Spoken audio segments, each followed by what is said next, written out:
नमस्कार, आप देख रहे हैं दूरदर्शन किसान। विचार विमर्श में आपका स्वागत है। मैं हूं मोनालिसा। हमारे देश में ग्रामीण आबादी का मुख्य व्यवसाय खेती और पशुपालन है। आज भी गांव देहातों में आजीविका का एक बड़ा हिस्सा खेती और पशुपालन से ही आता है।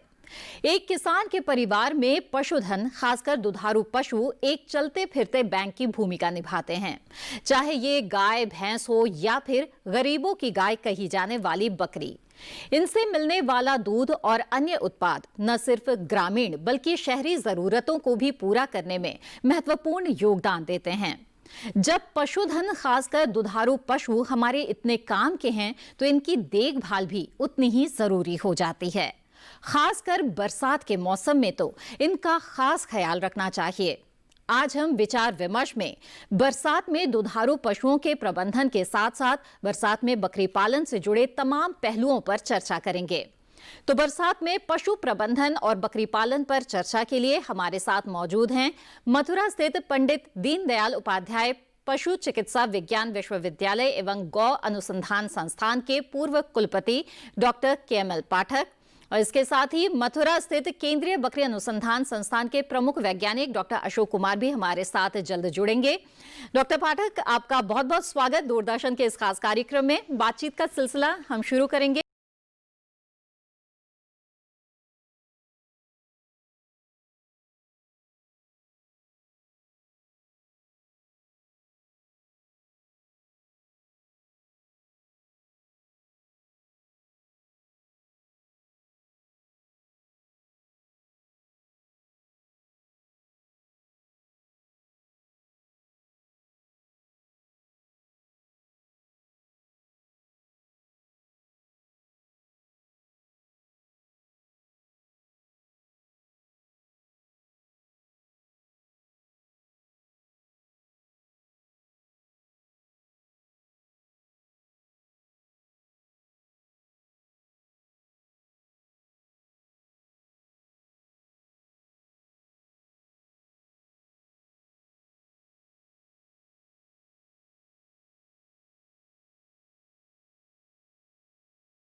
आइए अब चर्चा की शुरुआत करते हैं। डॉक्टर पाठक, जैसा कि हमने देखा भी और हम जानते हैं कि जो पशुपालक हैं उनके लिए जो उनका पशुधन है वो कितना बेशकीमती है और किस तरह से उनके जीवन का एक अभिन्न अंग बना हुआ रहता है। लेकिन बरसात के मौसम को अगर हम देखें तो इस दौरान पशुओं को स्वास्थ्य संबंधी कई समस्याएं आ जाती है। ऐसे में देखरेख कैसे करें, ये एक बहुत बड़ा सवाल है। जानना चाहेंगे सबसे पहले कि जो पशुओं का आवास होता है या यानी कि जहां पर पशु रहते हैं, उनकी व्यवस्था किस तरह से पशुपालकों को करनी चाहिए इस मौसम में खासकर? देखो मोनालिसा जी, आजकल अब मौसम जो है बरसात का आ गया है और जिस तरह से हम अपनी व्यवस्था करते हैं, अपना ध्यान रखते हैं, अपने को सुरक्षित रखते हैं बरसात से, ऐसे ही हमको अपने, चाहे हमारे दुधारू पशु हों, चाहे छोटे पशु हों या पशुओं के बच्चे हों, उनका हमको ध्यान रखना पड़ता है। और उसके लिए सबसे आवश्यक है कि जहां आवास है, जहां उनको रखा जाता है, वो कैसा हो। तो दो तीन बातें यहाँ ये जरूरी हैं ये जान लेना पशुपालकों को। एक तो यह है कि जो आवास हो वो ऐसा हो जहां हवादार हो, जिसके अंदर हवा का भी वेंटिलेशन हो, उसकी छत से वगैरह से कहीं से अंदर पानी नहीं आना चाहिए उसके अंदर। साथ ही साथ जो पशु को जो है कहीं बाहर खुले में नहीं बांधे। बरसात के दिनों में कभी कभी क्या होता है कि पशुपालक खेत में उसको पशु को बांध देते हैं, बरसात होती रहती है, या पेड़ के नीचे बांध देते हैं, रात भर पशु भीगता रहता है, तो उससे पशु बीमार हो जाता है। अच्छा, वैसे ही क्या होता है कि जो बरसात के दिनों में पशु की जो प्रतिरोधक क्षमता है वो जी थोड़ी घट जाती है, जी जी। क्योंकि मौसम बदला है। हमने अभी गर्मी देखी थी, अब आप जो है तो इसलिए ऐसा आवास रखें। साथ ही साथ जिन पशु पालकों के पास संकर नस्ल के पशु हैं, विशेष रूप से गाय है, जी तो उसको ज्यादा गर्मी लगती है, तो अब गर्मी तो होगी नहीं, लेकिन आजकल जो है ह्यूमिडिटी बहुत हो रही होगी। बिल्कुल। बरसात के दिनों में ह्यूमिडिटी हो जाती जी है, जी। तो ह्यूमिडिटी का जो प्रभाव है वो ऐसे पशुओं पर देखा गया है कि जो संकर नस्ल की गाय होती हैं उनका मिल्क प्रोडक्शन घट जाता है। अगर का ध्यान न दें तो जी उनके आवास में हमको क्या करना चाहिए, उनके आवास में हमें पंखे लगाने चाहिए। कूलर की आवश्यकता नहीं है। अब कूलर की, हम जब गर्मियों में बताते थे तब कूलर की आवश्यकता थी, अब जरूरत नहीं है। जी तो हमें उसमें उनको हवा, स्वच्छ हवा दें, और आवास ऐसा हो कि उसके अंदर पानी भरे नहीं। ऐसा नहीं हो कि बरसात का पानी उसके अंदर जा रहा है और गंदगी कर रहा है, जी। तो ऐसा आवास होना चाहिए। बिल्कुल। डॉक्टर पाठक, रहने की तो व्यवस्था चुस्त दुरुस्त कर दी है, अब जो खान पान है उसका भी ध्यान देना बहुत जरूरी है। और आपने जैसा कि बताया कि जो रोग प्रतिरोधक क्षमता है वो भी कम हो जाती है इस मौसम में, तो इस तरह से किस तरह का अच्छा संतुलित आहार दिया जाए ताकि रोग प्रतिरोधक क्षमता भी बढ़े और स्वास्थ्य भी अच्छा बना रहे? अब आवास के बाद जो दूसरा पहलू आता है कि पशु को हम आहार दे रहे हैं, क्योंकि अगर हम आहार संतुलित नहीं देंगे, पूरी मात्रा में नहीं देंगे, अच्छा नहीं देंगे, तो जिस पर्पस के लिए या जिस उद्देश्य के लिए हमने रख रखा है तो वो पूरा नहीं होगा। पशु बीमार भी हो सकता है, पशु का दुग्ध उत्पादन भी कम हो सकता है। जी। तो आजकल क्या है, बरसात में आप देखोगे कि हरी घास बहुत होती है जी। चारों तरफ, इतना हरियाला हरियाला हो जाता है बरसात का। यही तो होता है जी। कि इस बरसात के दिनों में हरी घास बहुत हो जाती है, हरा चारा बहुत हो जाता है। जी। तो पशु क्या करता है कि पशु उसको ज्यादा खाने की कोशिश करता है। जब हम उसे चराने ले जाते हैं तो पशु हरी घास को ज्यादा खा लेगा या हरा चारा ज्यादा दे देंगे, जी। वो गलत है। उससे क्या होगा कि वो उसकी जगह जो फायदा है, हम लोग सोचते, हम कहते हैं कि ज्यादा दूध उत्पादन के लिए हरा चारा दो, तो हरा चारा भी ज्यादा मात्रा में नुकसान करता है। जी। तो क्या करना है पशुपालकों को, हरे चारे के साथ साथ सूखा चारा भी मिला के अनुपात में देना है। साथ ही साथ उसके साथ मिनरल मिक्सचर भी देना है, साथ ही साथ हमको उसके साथ जो है कंसंट्रेट भी देना है। जी। तो हरा चारा, सूखा चारा, मिनरल मिक्सचर, जिसको हम एरिया स्पेसिफिक मिनरल मिक्सचर कहते हैं, जी। वो दें, और साथ में कंसंट्रेट मिला के दें। तो ये सब अगर मिला के देंगे तो ये एक, इसको हम बोलते हैं संतुलित। तो आप कह रही थी संतुलित चारा या संतुलित आहार। बिल्कुल। तो एक संतुलित आहार हमको देखते हैं। जी बिल्कुल। किस अनुपात में ये जो हरा चारा के साथ सूखा चारा और जो मिनरल मिक्सचर है वो देना चाहिए? देखिए, ऐसा करते हैं कि 60% जो है सूखा चारा उसके साथ मिला लें और 40% हरा कर लें। लेकिन कुछ कभी कभी क्या करते हैं किसान भाई, इसका उल्टा भी कर देते हैं, वो भी कर सकते हैं, उसमें भी कोई दिक्कत नहीं है। आप मिला लें। और मिनरल मिक्सचर तो जो है उसका तो एक क्वांटिटी बहुत ज्यादा नहीं देनी है, 10 से 15-50 ग्राम तक मिनरल मिक्सचर एक जानवर को हिसाब से देते हैं। जी जी जी बिल्कुल। जैसे कि आपने बताया कि हरी हरी पत्तियां और हरे घास खूब मिल जाते हैं और ऐसे में जो पशु है वो काफी चर जाते हैं। इससे नुकसान ये होता है कि अक्सर पशुओं को दस्त लग जाते हैं। ऐसी स्थिति में क्या करें? देखो, दो समस्याएं आती हैं इनमें। इन दिनों क्या होगा कि एक तो जब ज्यादा चारा खा लेगा, हरी घास ज्यादा खा लेगा, तो या तो दस्त लग जाएंगे, या एक और बीमारी होती है उसको अफारा बोलते हैं। अफारा यानी मतलब होता है पेट फूलना। तो अगर पेट फूल रहा है, क्योंकि आप देखोगे कि सुबह हमने किसान भाई ले गया है, पशुपालक उसको चराने ले गया, शाम को देखेगा तो जानवर एकदम जमीन पे गिर जाए, जी जी लगेगा, पैर पटकने लगेगा, उसकी सांस फूलने लगेगी। ये अफारा इसको बोलते हैं, गैस बनना, उसके पेट में गैस बन गई, क्योंकि हमने उनको हरा चारा ज्यादा दे दिया। हमको क्या करना चाहिए था, करना चाहिए था तो उसके साथ हम सूखा चारा मिला के देते, तो ऐसे ही 10 लग जाते हैं। तो ऐसी कंडीशन में हम सलाह देंगे कि आप एक तो अगर ये कर सकते हो कि अगर देसी घरेलू इलाज जिसको बोलते हैं, इलाज बोलते हैं, तो उसमें जो है आप ये कर सकते हैं कि मीठा सोडा 50 ग्राम ले लें और 250 ml जो सरसों का तेल है और थोड़ा हींग मिला के अगर उसे पिला दें जानवर को, तो वो उससे जो है अफारा कम हो जाएगा या कम हो जाएगा। अगर फिर भी अगर दस्त और लग रहे हैं, दस्त नहीं रुक रहे हैं, तो मैं सलाह दूंगा कि तुरंत उसको जो है किसी पशु चिकित्सक को दिखाना चाहिए, इसमें देर नहीं करनी चाहिए। जी जी बिल्कुल। इसके अलावा डॉक्टर पाठक जानना चाहेंगे आपसे कि बरसात के मौसम में और किस तरह की स्वास्थ्य संबंधी जो समस्याएं हैं, जो रोग है वो पशुओं को हो सकते हैं। हाँ, अच्छा, अब देखो बरसात में क्या होता है कि परजीवी बहुत होते हैं, जी। क्योंकि जो बरसात का मौसम है ये परजीवियों के लिए भी उतना ही अच्छा है, क्योंकि इस समय टेम्परेचर बहुत ज्यादा नहीं होगा, ह्यूमिडिटी भी ज्यादा होती है, तो ये मौसम जो है परजीवियों के लिए बहुत अच्छा होता है। और परजीवी हम दो तरह के होते हैं, पशुओं में पाए जाते हैं। एक होते हैं वायु परजीवी जो पशु के शरीर के ऊपर पाए जाते हैं, जैसे आपकी मक्खी हुई, मच्छर हुआ, जू हुआ, कीचड़ हुआ।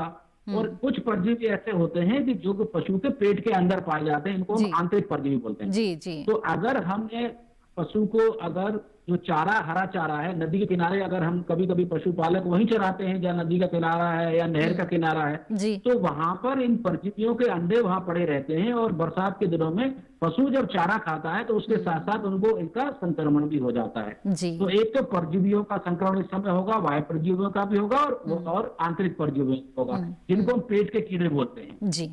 तो एक तो ये है, तो इसके लिए हमें क्या करना चाहिए कि हमको पेट के कीड़ों की दवा देनी है, वो बहुत जरूरी है। और पेट के कीड़ों की दवा छोटे बच्चों को भी देनी है और बड़े जानवर को भी देनी है। जी, एक तो इनसे बचाना है, साथ ही साथ अगर बाह्य परजीवी हो गए, शरीर के ऊपर हो गए हैं, तो दवा एक ब्यूटॉक्स करके दवा आती है, उसका छिड़काव करते हैं शरीर के ऊपर, ताकि वो मर जाएंगे। चीचड़ जो है, कभी कभी देखा होगा थन के पास या जहाँ उसके टीट्स होते हैं वहां चिपक जाते हैं, गर्दन के पास, कान के पास चिपक जाते हैं, तो हमें, और ये बड़ा नुकसान करते हैं। ये पशु का जो खून तो चूसते ही हैं, उनका भोजन पशु का खून होता है, तो इनको बचा के रखना है। पशु के साथ का जो उत्पादन है वो भी घट जाएगा और पशु बार बार इरिटेट होता है। साथ ही साथ शाम को गांव में क्या करते हैं कि कुछ घास को लेके या कुछ ऐसे पेड़ को जला देते हैं ताकि वहां धुआं हो जाए, उससे मक्खी भी भाग जाती है उससे। तो एक तो ये है, एक तो मुख्य चीज तो ये हो गई। एक मैंने आपको पशुपालकों को बताया कि आफरा की बीमारी बड़ी बड़ी इन दिनों बड़ी सामान्य होती है। तीसरा जो आपको ध्यान रखना है कि ये रखना है कि जो दो बीमारियों का इस समय टीकाकरण भी होता है। एक होता है खुरपका मुंहपका रोग, एफएमडी जिसको बोलते हैं हम, और एक होता है गला घोंट। ये दो बीमारियों का टीकाकरण आपको बरसात के दिनों में अपने पशुओं का, गाय और भैंस का कराना होता है। और ये पशुपालकों को, जैसा मैं हमेशा बताता हूं कि ये जो हमारी भारत सरकार की एक स्कीम है, अभी भी माननीय प्रधानमंत्री जी ने एक बहुत बड़ी योजना लॉन्च की है पशुओं की बीमारियों से, पशुओं को बीमारियों से बचाने के लिए। तो ये जो खुरपका की बीमारी है वो उस परियोजना का हिस्सा है। इसमें पशुपालकों को कोई भी पैसा नहीं देना है उसके टीकाकरण के लिए। सिर्फ उनसे निवेदन ये किया जाता है कि वो अपने पशु को अपने नजदीक के पशु चिकित्सालय में ले जाए और इन दोनों बीमारियों का टीकाकरण जरूर कराएं। जी, इसके साथ ही डॉक्टर पाठक गलघोटू के बारे में भी आपसे जानना चाहेंगे कि ऐसी स्थिति क्यों आती है, गलघोटू के क्या कारण हो सकते हैं और क्या उपाय करें इसके लिए। देखो, गला घोंटू भी एक जानलेवा बीमारी है, विशेष रूप से भैंसों में ये बड़ी, और ये जीवाणु बैक्टीरिया से होती है। ये जो है बैक्टीरिया के द्वारा होती है। और ये जो बरसात का मौसम है, जैसा मैंने कहा कि बरसात के मौसम में जिसे कहते हैं आव हवा ऐसी हो जाती है कि उस समय परजीवियों और बैक्टीरियाओं के लिए बहुत अच्छा मौसम होता है ये पनपने के लिए। तो और इसका सिर्फ एक ही इलाज है कि आप अपने पशु को गला घोंटू होने से बचाएं। पहली बात तो यह है कि, और उसके लिए जैसा मैं अभी बता रहा था कि इसका टीका लगाया जाता है। तो इसका टीका लगवाइए, आप पशु चिकित्सालय नजदीक जाइए और उसका टीका लगेगा। और अगर हो गया टीका नहीं लग पाया किसी वजह से कुछ लोगों का, तो फिर उसका तुरंत जो है खुद इलाज न करें, या किसी ऐसे जिसको जानकारी नहीं है उसको न दिखाएं अपने जानवर को, पशु को पास के पशु चिकित्सालय में ले जाए और उसका इलाज कराएं। जी बिल्कुल। डॉक्टर पाठक, हमें ये बताएं कि बरसात के मौसम में जो गाभिन पशु है या फिर जो नवजात बच्चे हैं, उनकी देखभाल के लिए क्या कुछ खास बातें जिनका ध्यान रखना चाहिए। हाँ, देखो, एक तो ऐसा है जो छोटे बच्चों को कोई तो बड़े जानवरों से अलग रखें, पहली बात। और आवास, जैसा मैंने कहा कि उनका आवास भी ऐसा हो कि जहां पानी गंदगी नहीं होनी चाहिए, वहां बरसात का पानी नहीं आना चाहिए। छोटे बच्चों को बाहर खुले में नहीं छोड़ें, उसको बांध के रखें। कभी कभी क्या कर देते हैं कि बाड़े में ऐसे ही छोड़ देते हैं, खुले बाड़े में जो छोटे बच्चे हैं वो भीगते रहते हैं, तो उनमें निमोनिया हो सकता है, बाद में परेशानी और हो सकती है। ऐसे ही जो ग्यावन पशु है, ग्यावन पशु का भी बहुत ध्यान रखना पड़ता है। ज्यादातर भैंसों में इन दिनों भैंसें ब्याती भी हैं। इस समय ये ब्याने का भी सीजन है। जो अक्टूबर, नवंबर, सितंबर, अक्टूबर में जो लास्ट ईयर जिनको गर्भाधान हुआ होगा, वो अभी पशु जो है इस समय ब्याने का भी समय है उनका। तो उस समय भी ध्यान रखना है, और उनके खासकर उनके आहार के ऊपर उनको कंसंट्रेट जरूर देना है। उनको जो ग्यावन पशु हैं या जो ब्याने वाले पशु हैं, उनको कंसंट्रेट जरूर देना है। जी बिल्कुल। इसके साथ ही इस समय हम देखते हैं कि जो दुधारू पशुओं से दूध निकाला जाता है तो दूध फटने की भी समस्या काफी होने लग जाती है। क्या वजह है इसकी, और जो स्वच्छ दुग्ध उत्पादन है उसके लिए किन बातों का ध्यान रखा जाए?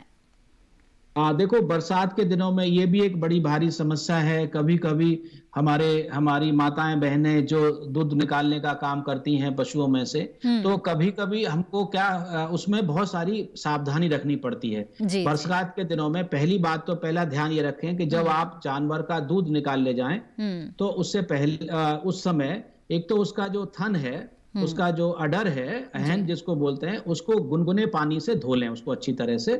इसके अलावा फिर एक छोटा सा कपड़ा, तौलिया हो, रुमाल हो, या आप जो गांव में या हम लोग अंगोछा बोलते हैं, उससे उसके जो अडर को अच्छी तरह से हमें साफ कर देना चाहिए। पहला तो ये है, क्योंकि जानवर क्योंकि ज्यादातर क्या होता है कि दूध निकालने से पहले पशु या तो बाहर जंगल से चर के आएगा या जमीन पे बैठा हुआ होगा।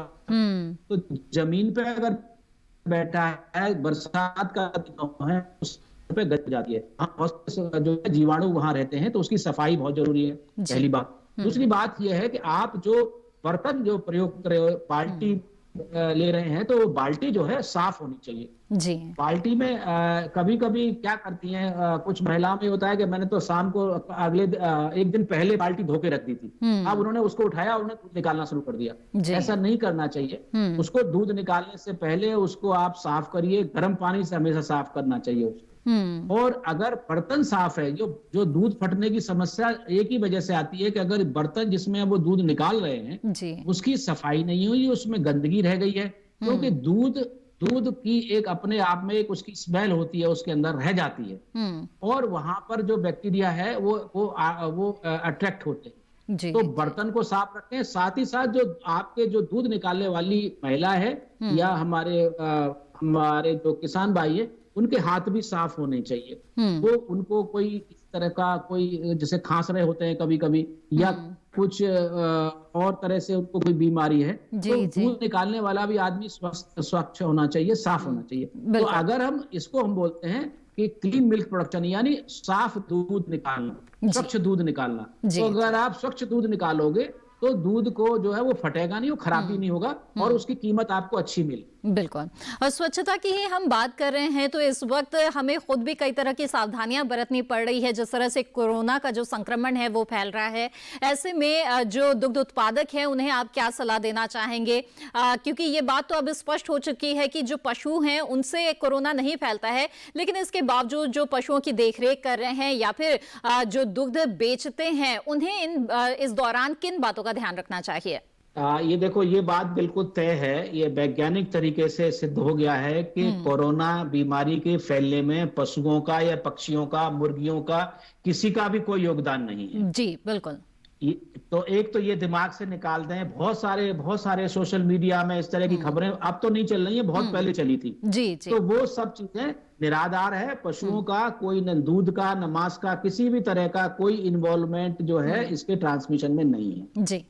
लेकिन जैसा कि हमें अपना स्वास्थ्य ध्यान रखना है, पशुपालक को अपना स्वास्थ्य ध्यान रखना है, तो उसके लिए जो चीजें हम बताते हैं, सरकार बताती है या डॉक्टर लोग बताते हैं, आप जब दूध निकालें, पशु के नजदीक जाएं, तो क्योंकि पशु परिवार में सभी लोग इसमें इन्वॉल्व हो जाते हैं। पशु का जो कार्य होता है उसमें सभी लोग इन्वॉल्व हो जाते हैं, महिला भी इन्वॉल्व होंगी, पुरुष भी इन्वॉल्व होंगे। तो एक तो सोशल डिस्टेंसिंग का जरूर ध्यान रखें। पशु के पास जब जाएं, जब दूध भी निकालें, तब ऐसा ना हो। और साथ ही साथ फेस मास्क लगा के दूध निकालें। जी। बिना फेस मास्क लगा, ये तो अब हमारी जीवनचर्या में, जीवन शैली में आ जाना है। दो बातें जी। आ जानी है। एक तो फेस मास्क लगा के काम करना है। पशु के साथ अगर हमें काम करना है या हमें परिवार के साथ रहना है जी। या जीवन में, तो फेस मास्क तो लगाना है और सोशल डिस्टेंसिंग, बिल्कुल। ये दो चीजें ध्यान रखें। साथ ही साथ सफाई का बहुत ध्यान रखें। जैसे हम अपना, आप जब दूध निकालने जाए, अपने हाथों को अच्छी तरह धोइए। जी। दूध निकालने के बाद भी अपने हाथ अच्छी तरह धोइए। बर्तन जिसमें आप ला रहे हैं उसको मैं फिर कह रहा हूं कि वो साफ होना चाहिए। और जहां चिलिंग प्लांट पे आप जा रहे हो, अब ट्रांसपोर्ट खुल गया है सरकार ने, अब क्योंकि लॉकडाउन खुल गया है, तो जब आप ट्रांसपोर्ट पे जाते हैं, चिलिंग प्लांट पे जाती हैं महिलाएं बहनें, जाती हैं वहां पे, तो आप भीड़ में न जाएं। जब महिलाएं, गांव की महिलाएं 10-12 महिलाएं दूध लेके जाती हैं चिलिंग प्लांट पे, तो वहां भी आपको सोशल डिस्टेंसिंग रखनी है। क्यों ऐसा ना हो कि आप दूध तो आप देने गई चिलिंग प्लांट पे और आपको कहीं से कोरोना मिल जाए, तो ये ध्यान रखना है। जी, तो सोशल डिस्टेंसिंग का जरूर। बिल्कुल। डॉक्टर पाठक, आपने बहुत ही महत्वपूर्ण जानकारियां हमें दी है। आपका बहुत बहुत धन्यवाद हमसे जुड़ने के लिए। और हमें उम्मीद है कि जो पशुपालक है वो इन जो जानकारियां हैं इनका लाभ वो जरूर उठाएंगे, सावधानी जरूर बरतेंगे, अपने भी स्वास्थ्य का ध्यान रखेंगे और अपने पशुधन के भी स्वास्थ्य का ध्यान रखेंगे। बहरहाल विचार विमर्श में वक्त हो चला है एक छोटे से ब्रेक का। हम जल्द हाजिर होंगे, हमारी चर्चा जारी रहेगी। आप बने रहें दूरदर्शन किसान पर।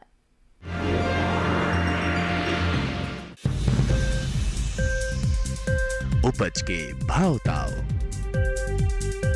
आवक का हाल चाल, आयात निर्यात पर पैनी नजर, जानकारों की सटीक सलाह, सिर्फ मंडी खबर में सोमवार से शनिवार सुबह 8:05 पर।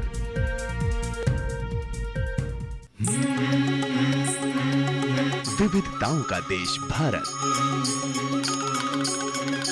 जहां है नई सोच और परंपराओं की बुनियाद।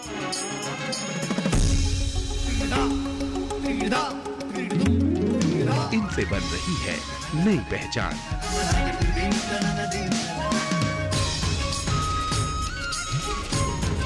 देखिए कार्यक्रम ये है मेरा इंडिया, एक यात्रा कामयाबी की, शनिवार और रविवार दोपहर 12:05 पर।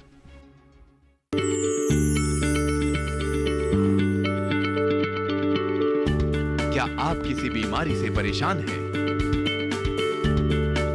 चाहते हैं डॉक्टर की सलाह? तो हम हैं आपके साथ, बताएंगे आपको जीने की राह। समस्याएं आपकी, समाधान देश के मशहूर विशेषज्ञों के। घर बैठे बात करें देश के जाने माने डॉक्टरों से। हमारे लाइव प्रोग्राम स्वस्थ किसान में हर शनिवार शाम 6 बजे से 7 बजे तक। ब्रेक के बाद दूरदर्शन किसान पर आपका फिर से स्वागत है। आप देख रहे हैं विचार विमर्श। बरसात में पशु प्रबंधन और बकरी पालन के बारे में आज के इस कार्यक्रम में हम खास तौर पे बात कर रहे हैं और इस हिस्से में हम गरीबों की गाय कही जाने वाली बकरी के बारे में बात करेंगे कि किस तरह से बरसात के समय बकरी पालन जो करते हैं वो बकरी पालक किस तरह से बकरियों की देखरेख करे और देखभाल करे ताकि उनका स्वास्थ्य बेहतर बना रहे। इस बातचीत की हम शुरुआत करेंगे, लेकिन आइए उससे पहले देखते हैं एक रिपोर्ट। देश के बंजर, दुर्गम पहाड़ी और रेगिस्तानी इलाकों में बकरी पालन विशेष रूप से किया जाता है।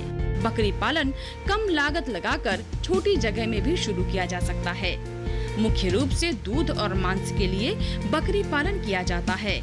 20वीं पशुधन गणना के अनुसार देश में बकरी की कुल संख्या वर्ष 2019 में 148.88 मिलियन थी, जो पिछली गणना की तुलना में 10.1% अधिक है। बकरी की कई नस्लें हैं, जिनमें ब्लैक बंगाल, जमुनापारी, बीटल, मेहसाना, झकराना और मालाबरी आदि शामिल हैं। बकरी पालन के कई फायदे हैं, जैसे एक तो बकरी आकार में छोटी और शांत प्रवृत्ति की होती है, दूसरे पशु की तुलना में कम दाना खाती है और मेमने जनने के लिए जल्दी तैयार हो जाती है। कुल मिलाकर अगर इनकी सही तरीके से देखभाल की जाए तो बकरी पालन मुनाफे का सौदा साबित हो सकता है। खासकर बरसात के मौसम में बकरियों का विशेष ध्यान रखें। इस मौसम में बकरियों में मुख्य रूप से मुंहपका, खुरपका, पेट के कीड़े, खुजली आदि रोग हो जाते हैं। बरसात में बकरियों में बीमारी होने की कई वजह हैं, जैसे बरसात में नमी के कारण नई घास निकलती है और अगर घास के ऊपरी हिस्से में कीड़े लगे हों और बकरियां इस नई घास को चर लें तो बकरियों के पेट में कीड़ों की संख्या बढ़ जाती है, जिसकी वजह से बकरियों में दस्त लगने और कमजोरी जैसी बीमारियां हो सकती हैं। बरसात में भीगने से बकरियों में निमोनिया भी हो सकता है। साथ ही बाड़ी में सफाई न होने के कारण भी कई तरह की बीमारियां पनप सकती हैं। बीमारियों से बचाव के लिए बकरियों को समय समय पर टीके जरूर लगवाएं। बकरियों के रहने के लिए अलग बाड़ा बनवाएं। बाड़े में नियमित सफाई करें। बकरियों के बैठने के लिए मचान की व्यवस्था करें, जिससे वो नमी से दूर रहें। जी हाँ, तो ये रिपोर्ट देखी आपने और इस वक्त हमारे साथ खास मेहमान जुड़ गए हैं। आपका परिचय करा दे। केंद्रीय बकरी अनुसंधान संस्थान मथुरा के प्रमुख वैज्ञानिक डॉक्टर अशोक कुमार इस वक्त हमारे साथ जुड़ गए हैं।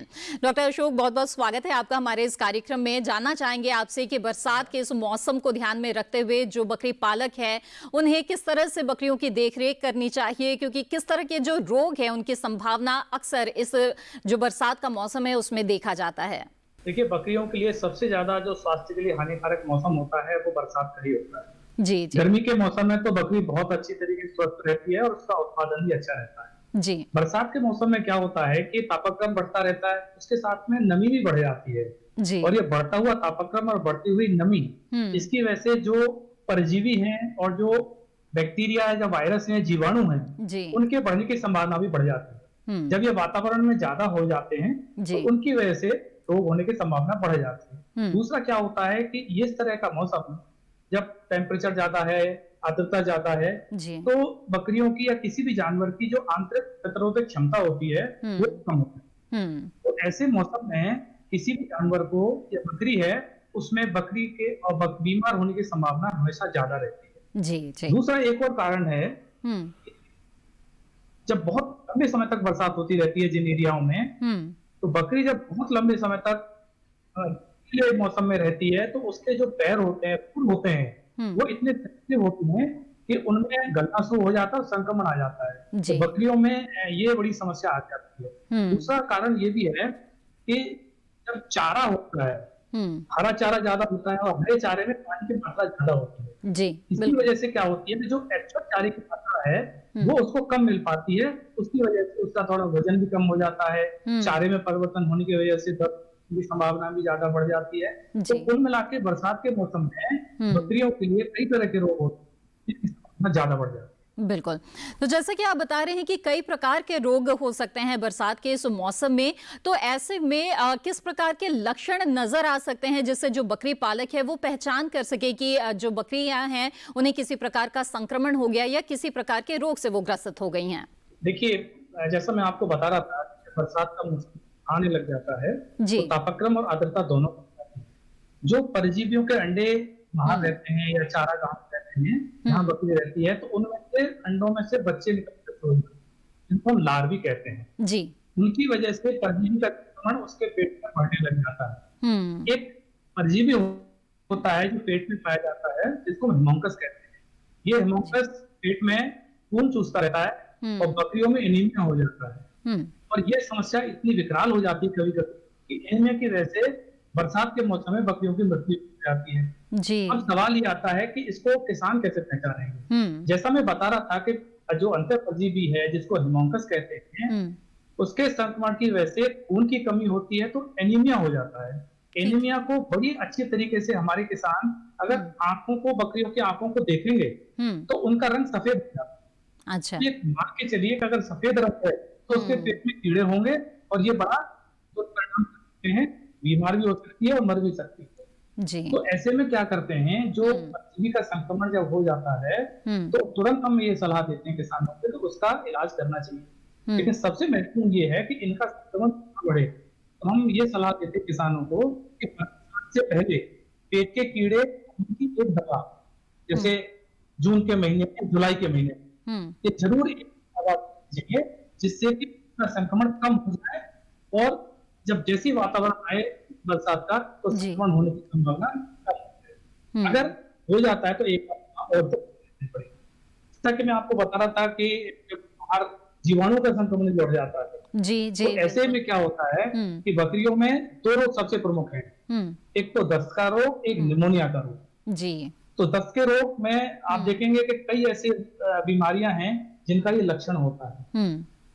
बरसात के मौसम में अक्सर कर जो चारे में परिवर्तन होता है, हरी घास ज्यादा मिलने लग जाती है या उनको पेड़ पत्तियां ज्यादा मिलने लग जाती हैं, तो जी। अचानक जब परिवर्तन होता है उसकी वजह से एक ऐसा जीवाणु होता है पेट में बकरियों को, उसको हम क्लॉस्ट्रिडियम कहते हैं, और उस क्लॉस्ट्रिडियम बढ़ने की वजह से कभी कभी बकरियों में अचानक मृत्यु हो जाती है। इस बीमारी को हम आंत्र विषाक्तता कहते हैं। जी जी। तो बरसात के मौसम में अगर अचानक मृत्यु होने लग जाती है तो हम मान के चलते हैं कि ये वो एंटेरोटॉक्सिमिया रोग है, और ये कभी कभी बहुत ही घातक सिद्ध हो जाता है। जी। इसके अलावा और ऐसे संक्रामक रोग हैं जो बकरियों को स्ट्रेस में आने पर या प्रतिरोधक क्षमता कम होने पर संभावना बढ़ जाती है, जिसमें एक रोग आता है पीपीआर का, जिसको हम बकरी का प्लेग कहते हैं। इस बकरी के प्लेग में क्या होता है कि बकरी को बुखार आता है, उसके दस्त हो जाते हैं, निमोनिया हो जाता है और मुंह में छाले आ जाते हैं। एक और रोग है जो बकरियों में आ सकता है, जिसको बकरी चेचक कहते हैं। जी। बकरी चेचक में क्या होता है कि चेचक जैसे दाने उसके शरीर के ऊपर आने लग जाते हैं, बकरी को निमोनिया हो जाता है, उससे भी मृत्यु हो जाती है। ठीक है। एक और बीमारी है एफएमडी, खुरपा का मुंह का रोग। बिल्कुल बिल्कुल। ये बकरियों जैसे गायों में करता है उस तरीके का रोग तो नहीं बकरियों में, लेकिन पैर में थोड़ी थोड़ी सूजन आ जाती है, मुंह में छाले हो जाते हैं, इसकी वजह से बकरी चलने में समस्या आती है और उनका छाले भी हो जाते हैं। बिल्कुल। तो ये जो तमाम रोग है जो बकरी को लग सकते हैं बरसात के इस मौसम में, इनमें से कई है जो जानलेवा भी है, जैसा कि आप बता रहे हैं। इससे बचाव के लिए पहली बात कि पशुपालकों को किस तरह की सावधानी बरतनी चाहिए, और इनमें से कौन-कौन से ऐसे रोग हैं जिनसे बचाव के लिए टीकाकरण करा सकते हैं? देखिए, ये सबसे महत्वपूर्ण होता है कि जब रोग हो जाता है तो किसान को बहुत हानि होती है। जी। हमेशा रोग की रोकथाम, जिसको आप कह रहे हैं कि टीकाकरण होना चाहिए, तो बहुत जरूरी हो जाता है। जी। इसलिए बरसात के आने से पहले बल्कि हम तो ये बताते हैं कि अब जो टीकाकरण हम बताते हैं वो मौसम के हिसाब से नहीं रिकमेंड करते हैं, हम उम्र के हिसाब से रिकमेंड करते हैं। अच्छा। जैसे बकरी का बच्चा 3 महीने का होता है उस वक्त उसको टीकाकरण शुरू कर देना चाहिए। जी।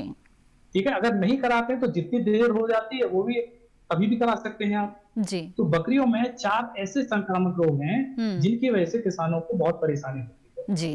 4 बीमारी का टीकाकरण जरूर हो जाता है। मैं आपको बताता हूँ। पहला जो टीका है वो पीपीआर, जिसको बकरी प्लेग कहते हैं। जी। बकरी प्लेग का टीका ये 3 महीने की उम्र पर लगता है। ठीक है। और ये टीका इसका टीकाकरण इतना महत्वपूर्ण है कि इतना बढ़िया है कि 3 साल तक इसको लगाने की जरूरत नहीं पड़ती है। दूसरा टीका है ईटी वैक्सीन, जिसको हम एंटेरोटॉक्सिमिया कहते हैं, जिसमें अचानक बकरी मर जाती है। इसको रोकथाम के लिए भी टीका 3 से 4 महीने में लगा देना चाहिए। जी। और ये टीका फिर हर 6 महीने बाद लगता है। बकरी चेचक का टीका भी आपको 3 से 4 महीने की उम्र में लगाते हैं और फिर उसे हम प्रत्येक वर्ष लगाते हैं। जी। एफएमडी का टीका, जिसको खुरपा का मुंह का रोग कहते हैं, बिल्कुल, इस बीमारी की रोकथाम के लिए भी हर 6 महीने टीका आपको लगाना पड़ता है। तो 4 टीके हमारे किसान को अपने बच्चे को ही लगा देने चाहिए कि जिससे वो बड़ा हो तो बीमारी उसको नहीं हो। लेकिन एक जो आपने सवाल पूछा था कि जो बरसात के मौसम का सबसे प्रमुख रोग है, जिसको हम पैरासिटिक इन्फेस्टेशन कहते हैं, अंतःपरजीवी रोग कहते हैं। जी। ये वाकई बरसात का सबसे प्रमुख रोग माना जाता है। तो हम किसान को सलाह देते हैं कि जैसे ही बरसात शुरू हो आप पेट के कीड़े की एक दवा किसी भी पशु चिकित्सक से लिखवा सकते हैं, जैसे एल्बेंडाजोल ले सकते हैं। और बरसात जैसे कब हो एक बार फिर दवा का प्रयोग करना चाहिए, जिससे कि जो संक्रमण उसके पेट में आ गया है वो भी खत्म हो जाए। जी। तो ये उसको सावधानी बरसात में रखनी पड़ेगी। बिल्कुल। तो ये तो बचाव की बात हो गई डॉक्टर अशोक की। बचाव के लिए ये जो प्रयास है वो पशुपालक कर सकते हैं, लेकिन अगर किसी बकरी को ये रोग लग ही जाए, परजीवी जो है उसका प्रकोप हो ही जाए, तो फिर उपचार के लिए क्या करें? देखिए, ऐसा है कि जो आपका अंतःपरजीवी रोग है, जिसको मैंने कहा कि किसान बड़ी आसानी से पहचान सकते हैं, क्योंकि अंतःपरजीवी रोग में एनीमिया होता है। अगर अपनी आंखों की श्लेष्मा को देखेंगे तो वो सफेद पड़ जाती है। जी। तो मान सकते हैं कि ये अंतःपरजीवी का रोग है और हमको इसका इलाज करना चाहिए। बिल्कुल। लेकिन जो 3 रोग हैं जिसमें स्पेशल मैं आपको बताया कि पीपीआर, बोटबॉक्स, एंटेरोटॉक्सिमिया, ये ऐसे रोग हैं जिनका इलाज संभव नहीं हो पाता है। जी। इनकी मृत्यु हो जाती है। एक समस्या जो बरसात की है, जब बकरी बहुत लंबे समय तक गीले मौसम में रहती है या ऐसी जगह रहती है जहाँ पर गीला ज्यादा है, जी। साफ सफाई कम है, तो जो पैर हैं वो थोड़े से गलने लग जाते हैं, उनमें सूजन आ जाती है, लड़ाने लगती है और कभी-कभी तो उसमें कीड़े भी पड़ जाते हैं। जी। एक बीमारी होती है फुट रॉट, तो फुट रॉट की बीमारी भी पता लग जाती है। तो ऐसे में किसान को क्या करना चाहिए? ये कोशिश करनी चाहिए कि बकरी को बरसात में ज्यादा ना निकालें, जी। सूखे में रखने की कोशिश करें। और जो आपका एक ऑइंटमेंट आता है, कोई भी एंटीसेप्टिक ऑइंटमेंट, ऑक्साइड ऑइंटमेंट सबसे बढ़िया रहता है, उसको आपको पैरों के बीच में, खुरों के बीच में लगाते रहना चाहिए, जिससे कि सूख जाए। इसके अलावा एक और सबसे बढ़िया बात है, जो सघन पद्धति में अच्छे किसान हैं, उनको हम सलाह देते हैं कि जब बकरी वापस आती है चर के, जी। जी। बरसात के मौसम में, तो एक उनको एक ट्रेंच बनाना चाहिए, जिसमें आप 5% का घोल भर दीजिए। जी बिल्कुल डॉक्टर अशोक, जैसे कि आप बता रहे थे कि जो फर्श है वो भी गीला नहीं होना चाहिए और इस तरह की सावधानियां बरतनी चाहिए, तो बाड़े में जो पशुपालक है वो तो ये सावधानियां बरत सकते हैं, लेकिन इन बकरियों को चराने के लिए बाहर भी ले जाया जाता है। ऐसी स्थिति में वहां पर किस तरह की सावधानियां रखनी चाहिए बकरी पालकों को?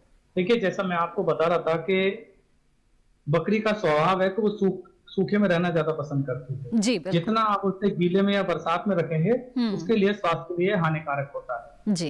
तो जब बरसात बहुत लंबे समय तक हो गई या किसान मजबूर हो जाता है कि उसको चराने में ले जाना है और बरसात भी लगातार हो रही है, तो क्या होता है कि जितनी जमीन है वो गीली हो जाती है जी। और उसके खुरों में संक्रमण की संभावना बढ़ जाती है। और ये कभी कभी इतनी बड़ी समस्या बन जाती है कि आधी से ज्यादा बकरियों के पैर ही खराब हो जाते हैं। जी। तो ऐसे मौसम में जब बकरी बाहर से चर के आती है, तो जब बकरी अपने बाड़े के अंदर की तरफ जाती है, तो बाड़े के का जो एंट्री गेट होता है उस पर एक छोटा सा गड्ढा बनाना चाहिए, पक्का कर देना चाहिए। अच्छा। और उसमें एक सॉल्यूशन 5% कॉपर सल्फेट या KNO4 का सॉल्यूशन उसमें डाल देना चाहिए।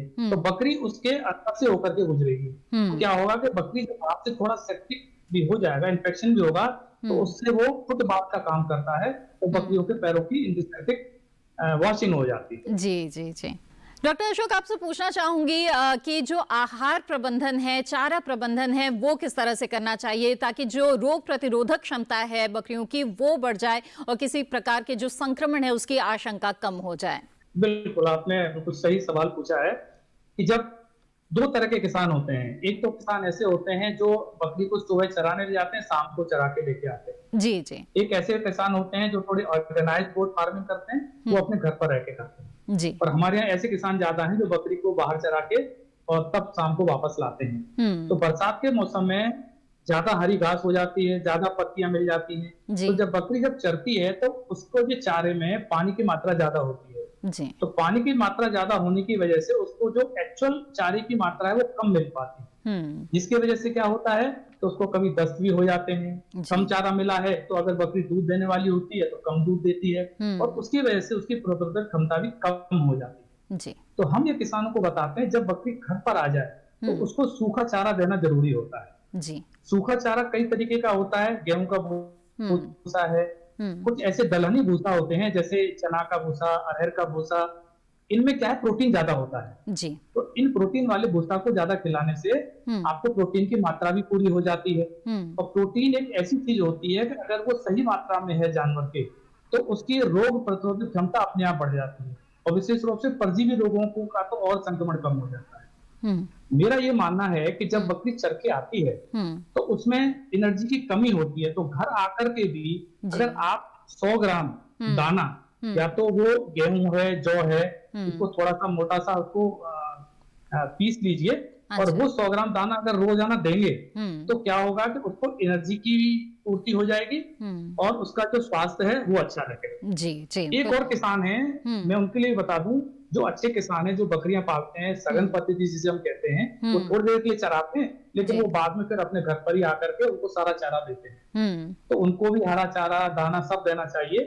और जो बकरियां दूध दे रही हैं या जो गाभिन बकरियां हैं, उनको प्रतिदिन कम से कम 300 से 400 ग्राम दाना देना बहुत जरूरी है। जी जी बिल्कुल, उसका पूरा रहे, आपको अच्छा रहे। जी।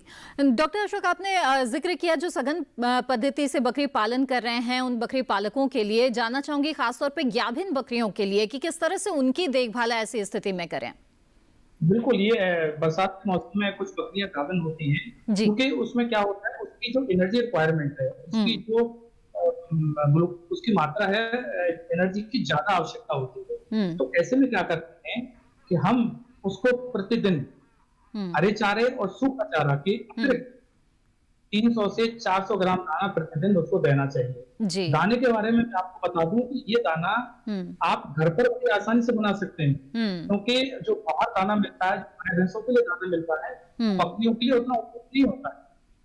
हम घर पर ही रह करके दाना बना सकते हैं, जिसमें आप गेहूं, जौ, चना को ले लीजिए 60 से 70%, कोई भी चुनी ले सकते हैं 10 से 15%, खली, किसी भी खली को, चाहे वो मूंगफली की खली है या सरसों की खली है, वो भी 10 से 15%, और उसमें 2% नमक और 2% खनिज लवण। इसको किसान बड़े आराम से घर पर बना सकता है और ये बहुत बढ़िया संतुलित आहार होता है। जी बिल्कुल।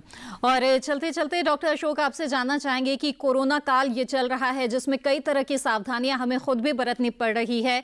ऐसे में जो बकरी पालक हैं, वो जो बकरी पालते हैं, उन्हें किन बातों का खास तौर पर ध्यान रखने के लिए आप सुझाव देंगे? देखिए, आप एक ऑर्गेनाइज्ड बकरी पालते हैं और आप बाहर भी बकरी को ले जाते हैं जी, तो ऐसी स्थिति में आपको अपना ख्याल रखना ही है और अपने जो बकरियां हैं उनका भी आपको विशेष ख्याल रखना होता है। तो कोरोना काल में क्या है कि बकरियों का जो उत्पाद है, जो मांस है, कोई आसानी से बाहर बिक नहीं पा रहा है, किसान बहुत परेशान है। जी। तो ऐसे में आप अपने आप को बचाइए और जो आपका बकरी फार्म है उसके अंदर ज्यादा लोगों को मत आने दीजिए। हालांकि ये कोरोना बकरियों में नहीं होता है, लेकिन आपको पूरी सावधानी इसमें बरतनी। बिल्कुल, आपने बहुत ही अच्छी जानकारियां दी है डॉक्टर अशोक। बहुत बहुत धन्यवाद आपका हमारे इस कार्यक्रम में जुड़ने के लिए। इसी के साथ आज के विचार विमर्श में बस इतना ही। उम्मीद है कि कार्यक्रम के दौरान दी गई जानकारियों से आपको जरूर लाभ होगा। और इसी के साथ आज कार्यक्रम में बस इतना ही। अब मिलेंगे अगले हफ्ते और लेकर आएंगे कोई नया विषय और करेंगे विचार विमर्श। तब तक के लिए दीजिए इजाजत। आप बने रहिए दूरदर्शन किसान पर। नमस्कार।